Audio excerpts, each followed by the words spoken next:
What's up, guys? Davidonthereg here, and today we're back with another 787 tutorial. We're back in the Magknight, and today we'll be going over the whole overhead panel and what it has to offer. Let's get started. Alright, so first and foremost, we're going to hop up to our overhead panel view, and I like to start these off with going over the names of each subpanel in the whole overhead panel. So let's start up here. This right here is the Flight Control Services subpanel.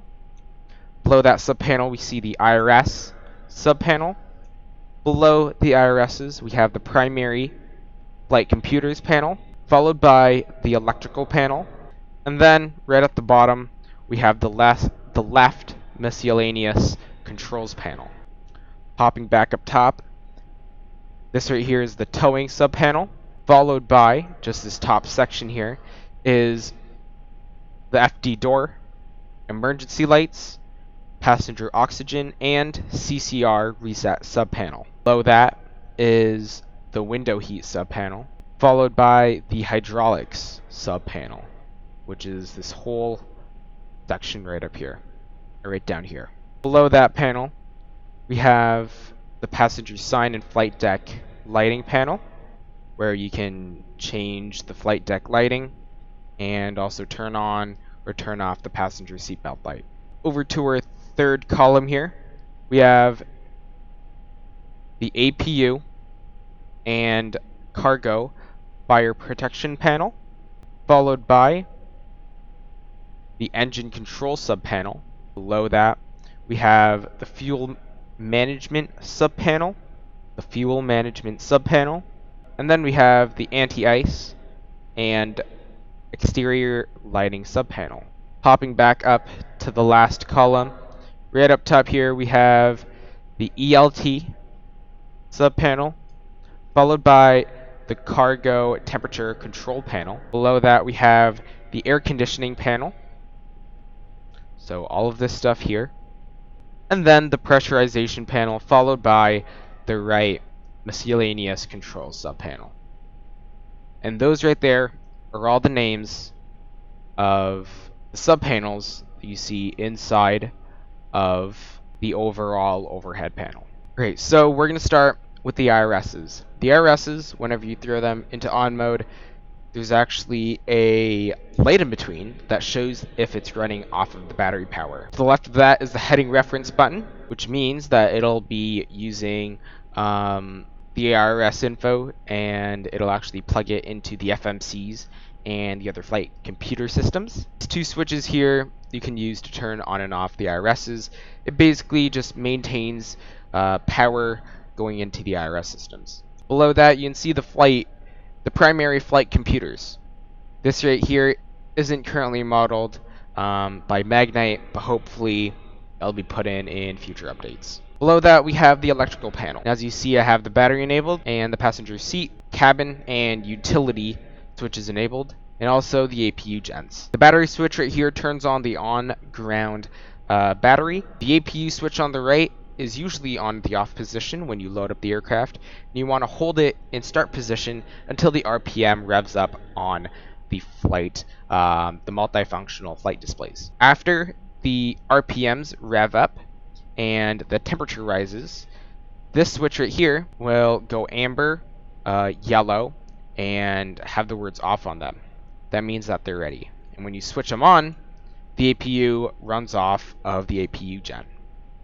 These two switches here give power to the passenger seats and cabin. The forward exit buttons here give power to the forward exits, and same thing with the after exit, but that gives power to the back of the aircraft. And down here you can see left generator 1, left generator 2, right generator 1, and right generator 2. These are basically the generators of the aircraft, and as you see there's a lot of redundancy since there are 2 on the left and 2 on the right. Below that you can see the brightness switch for the HUD. The HUD is currently not clickable, not pull downable, and does not work on the Magknight yet, but that will be added in future updates. Here you can also see the wiper switch for the left windshield. There's also the left windshield washer, which I believe puts water onto the windshield so that you can wipe away dust and whatnot.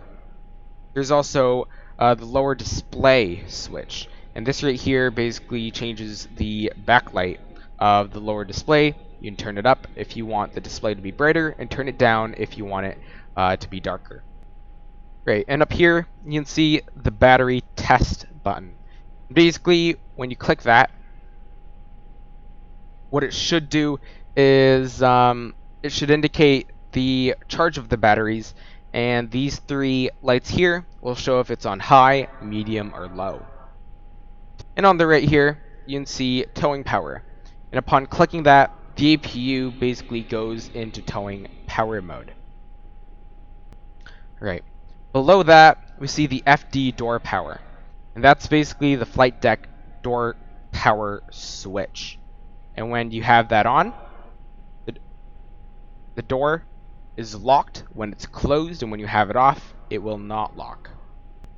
To the right of that here, you have the CCR reset switches, and below that, the passenger oxygen switch. And that can be used to regulate passenger oxygen. And the CCR switches, when pushed, actually performs a whole reset of the 787 systems. On the left here, you also see ember lights, and that's basically emergency. That's the emergency light switch that can be turned on, off, and also armed. And in the middle, we have the service interphone switch. That, when it's on, actually connects the service and flight interphone systems. And on the right here, the pass oxygen, you can actually push to drop down the passenger oxygen masks. Below that, we have the window heat switches. Above, you can see two backup switches for the left and the right. And these are both forward switches, so there aren't any backup switches for the side windows. And the primary ones, you have the two forward, left, and right switches, and also the left and right side switches. And that'll actually heat up the side windows alongside of the front two windows in the flight deck. Below here we have the ram air turbine. When you click that, it actually drops a small turbine which can actually be used when you're flying in the air to power the aircraft a little bit at a time.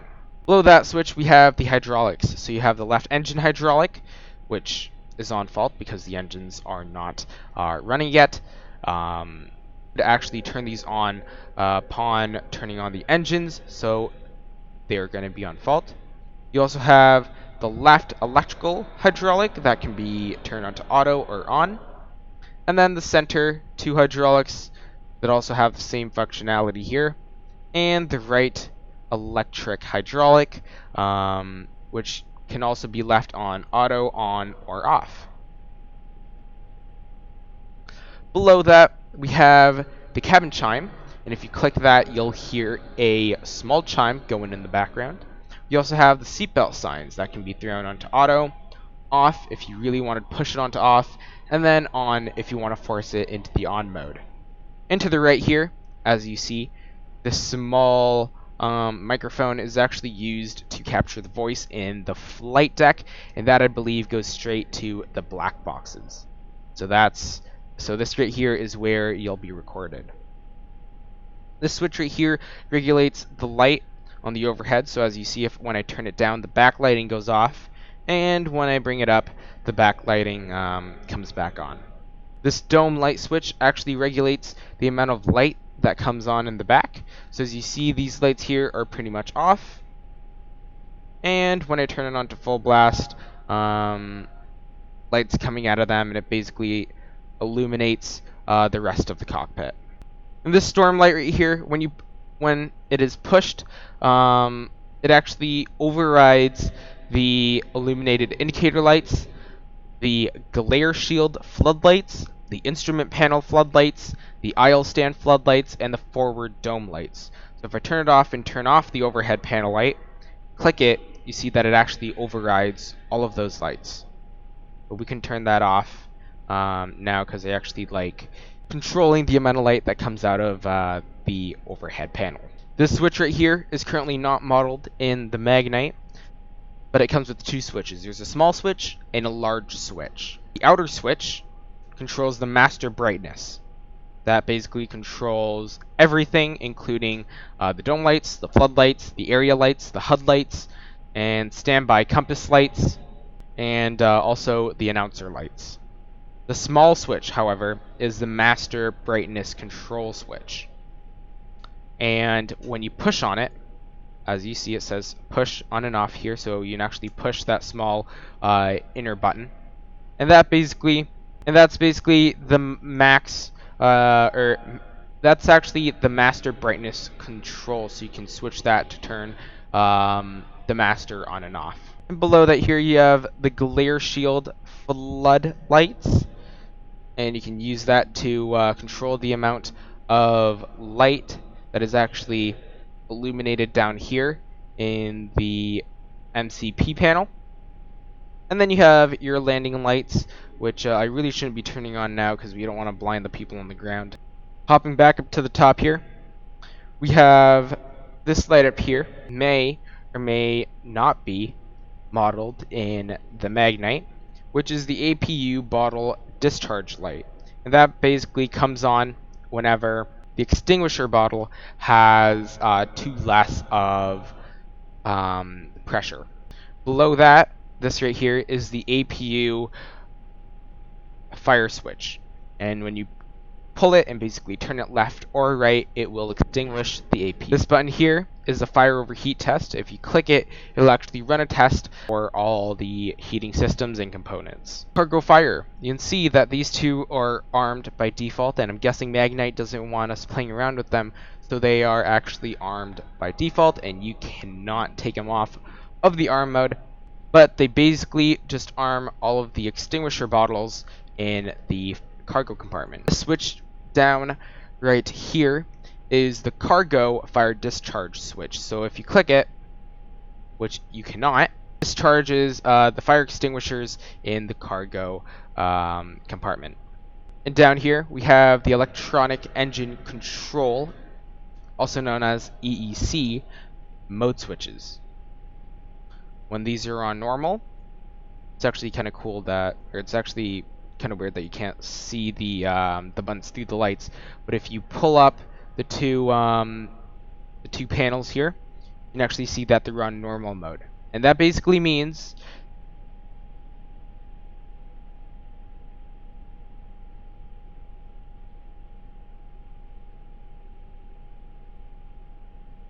that it's using the N1 RPM as the controlling parameter, but that's not modeled in the Magknight, so we're not gonna worry too much about that.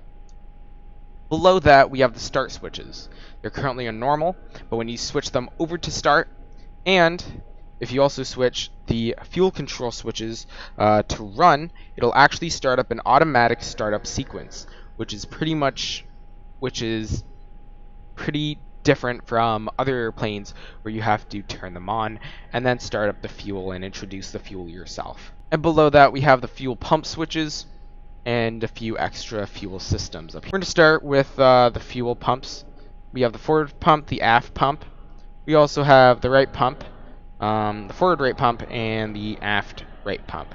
We also have two center pumps for the center tanks and a crossfeed valve that actually opens, and when it says valve here, that means the valve is actually on its way to open, and as that light turns off, the left pump and the right pump actually fully connects, and the valve light extinguishing means that it has fully opened. So we're going to wait for that to extinguish itself. There it is. There's also a balance button, and that basically regulates all your fuel and fully balances it out. It's currently on fault.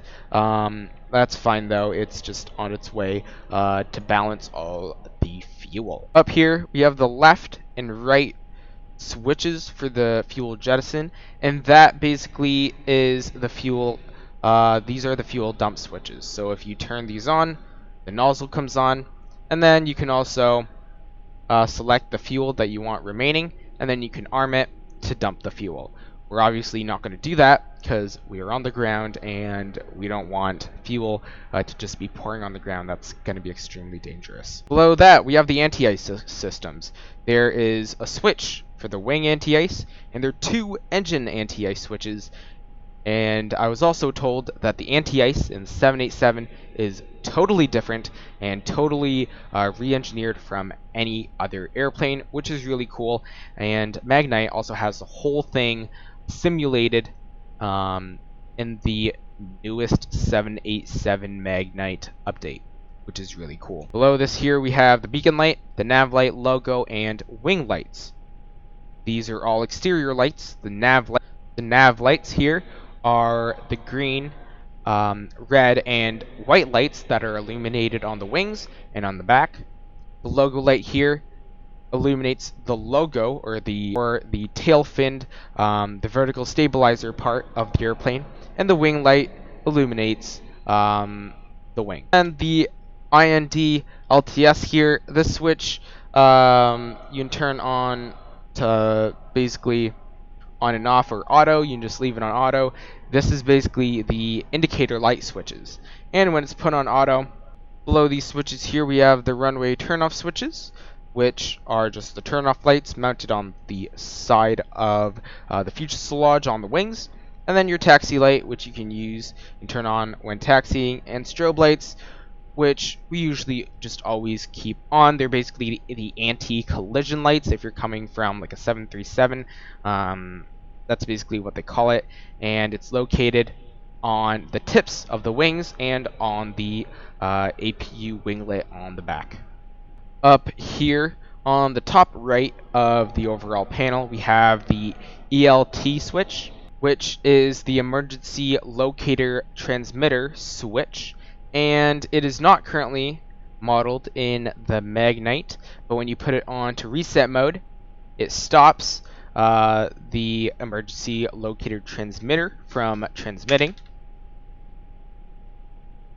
And when you throw it on armed, it basically starts transmitting, and when you put it on, it will transmit continuously. Below that, you can see that we have 3 switches, or 2 switches, 1 button, and a light here. These are currently not clickable, and they're just modeled here, but they don't work yet in the Magknight. And you can use the switch on the left here to maintain the cargo temperature. You can turn the air conditioner on to high or low. You can select the temperature that you want it to be, so turn it to the left if you want it to be cooler, and turn it to the right if you want it to be warmer. And the bulk switch on the when it's on auto basically turns on the bulk cargo heating system, and it'll target to go up to 70 degrees Fahrenheit or 21 degrees Celsius, but none of this is actually modeled in the Magknight, so we're not going to go into too much detail on that. Right. Below that, we have the air conditioning panel. It comes with the equipped cooling, so forward and aft. The fan switches that turn on the fans, the upper and lower part of the airplane. We also have temperature switches for the flight deck. So I like it a little bit cooler in the flight deck, so I'm just going to turn that on to cool. And the passenger is also kind of like that, so let's make it a little bit cooler back in the cabin. You can also click air condition reset, and that'll actually reset the whole system.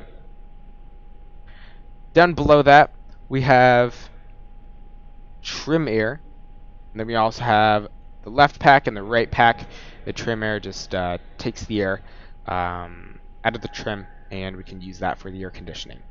And the packs, those are pretty much self-explanatory. You can use the packs for air conditioning.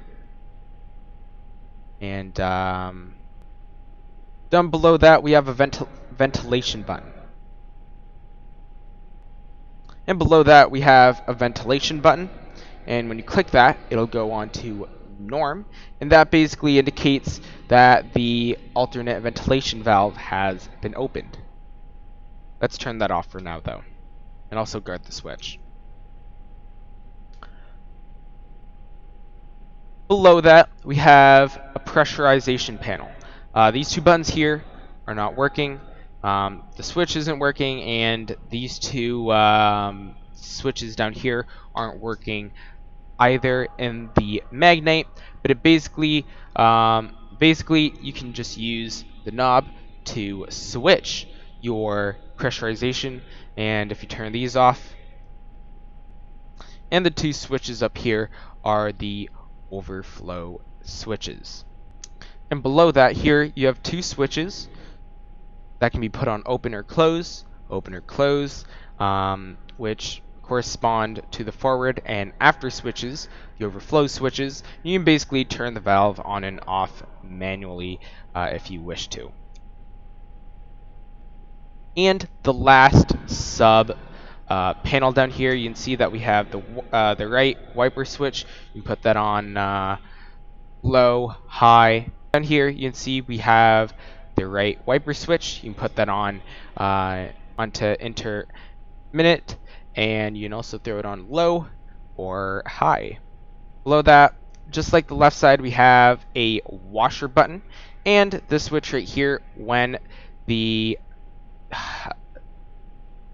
switch to the right here will work when the heads-up display for the Magknight actually gets coded and implemented into the airplane. And that right there is gonna sum up our in-depth overview of the Magknight 787's overhead panel. If you guys have any additional questions, feel free to comment them down below, and also join Magknight's forums, because I have been lurking around there, and it seems like a really nice place to be around, read some of the other people's concerns or what they like about the aircraft, and there are also a lot of tutorials there as well. So if I were you guys, I'll hop on over there. I'll be sure to leave a link down in the description for you guys, but that's going to be it for today. Peace out.